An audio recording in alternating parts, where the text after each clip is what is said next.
നമസ്കാരം, കൊട്ടാരക്കര മീഡിയയിലേക്ക് സ്വാഗതം. സംസ്ഥാനത്ത് യഥേഷ്ടം ഇന്ത്യൻ നിർമ്മിത വിദേശ മദ്യവും ബിയറും ഉൽപ്പാദിപ്പിക്കാൻ അനുമതി നൽകുന്നതാണ് പുതിയ മദ്യനയം. ഡിസ്റ്റിലറികളും ബ്ലൂവറികളും സ്പിരിറ്റ് നിർമ്മാണ യൂണിറ്റുകളും തുടങ്ങുന്നതിന് തടസ്സമില്ല.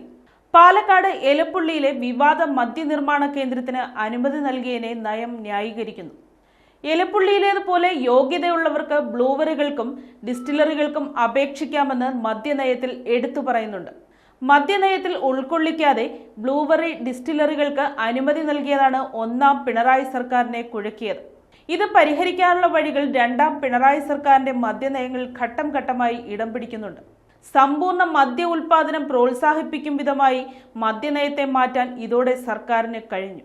ഇന്ത്യൻ നിർമ്മിത വിദേശ മദ്യത്തിനും ബിയറിനും ഇതര സംസ്ഥാനങ്ങളെ ആശ്രയിക്കുന്നത് ഒഴിവാക്കണമെന്ന പ്രഖ്യാപനത്തിനൊപ്പമാണ് 2022-23 മദ്യനയത്തിൽ സംസ്ഥാനത്ത് സ്പിരിറ്റ് നിർമ്മാണ യൂണിറ്റ് തുടങ്ങാൻ അനുമതി നൽകിയത്. എന്നാൽ ഡിസ്റ്റിലറികളെക്കുറിച്ച് വ്യക്തമായ പരാമർശമില്ലായിരുന്നു. ഈ പിഴവ് പരിഹരിച്ച് 2023-24 മദ്യനയത്തിൽ എക്സ്ട്രാ ന്യൂട്രൽ ആൽക്കഹോൾ നിർമ്മാണത്തിന് തയ്യാറാകുന്ന ഡിസ്റ്റിലറികൾക്കും പുതിയ യൂണിറ്റുകൾക്കും അനുമതി നൽകുമെന്ന വ്യവസ്ഥ ഉൾക്കൊള്ളിച്ചു. പുതിയ മദ്യനയം ഈ രണ്ട് തീരുമാനങ്ങളും നിലനിർത്തുന്നു. IT പാർക്കുകളിൽ വിദേശ മദ്യം വിളമ്പുന്നതിന് 2022-23 മദ്യനയത്തിലാണ് അനുമതി നൽകിയത്. വ്യവസായ പാർക്കുകളിൽ മദ്യം വിളമ്പാൻ 2023-24 അനുമതി നൽകി.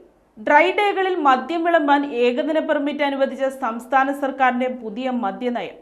ബിസിനസ് സമ്മേളനങ്ങൾ, അന്താരാഷ്ട്ര കോൺഫറൻസുകൾ, കൂടിച്ചേരലുകൾ എന്നിവയുടെ ഭാഗമായി 1-ാം തീയതിയും മദ്യം വിളമ്പാം. 3 സ്റ്റാറിന് മുകളിലേക്കുള്ള ഹോട്ടലുകൾ, ഹെറിറ്റേജ്, ക്ലാസിക് റിസോർട്ടുകൾ എന്നിവയ്ക്കാണ് അനുമതി. 500,000 രൂപ നൽകി പ്രത്യേക ഏകദിന പെർമിറ്റ് എടുക്കണം. 7 ദിവസം മുൻപ് അപേക്ഷിക്കണം. 1-ാം തീയതി ഡ്രൈ ഡേയിൽ മാത്രമാണ് ഇളവ്. മറ്റ് ഡ്രൈ ഡേകളിൽ അനുമതിയില്ല. പാലക്കാട് എലപ്പുള്ളിയിലേതുപോലെ കൂടുതൽ മദ്യനിർമ്മാണ യൂണിറ്റുകൾ തുടങ്ങാനും മദ്യനയത്തിൽ വ്യവസ്ഥയുണ്ട്. സ്പിരിറ്റ് നിർമ്മാണ യൂണിറ്റുകൾ, ബ്ലൂവറി, ഡിസ്റ്റിലറി എന്നിവ തുടങ്ങും. ഹോർട്ടി വൈനുകൾ ബിവറേജസ് വഴി മാത്രമേ വിൽക്കാവൂ എന്ന വ്യവസ്ഥയിലും ഇളവ് നൽകി. ലക്ഷദ്വീപിലേക്ക് മദ്യം കയറ്റി അയക്കാൻ ബിവറേജസ് കോർപ്പറേഷന് അനുമതി നൽകി. കയറ്റുമതി ചെയ്യുന്ന മദ്യത്തിനുള്ള നികുതി കൂട്ടും. ബിവറേജസ് മദ്യക്കുപ്പികളിൽ QR കോഡ് നിർബന്ധമാക്കും.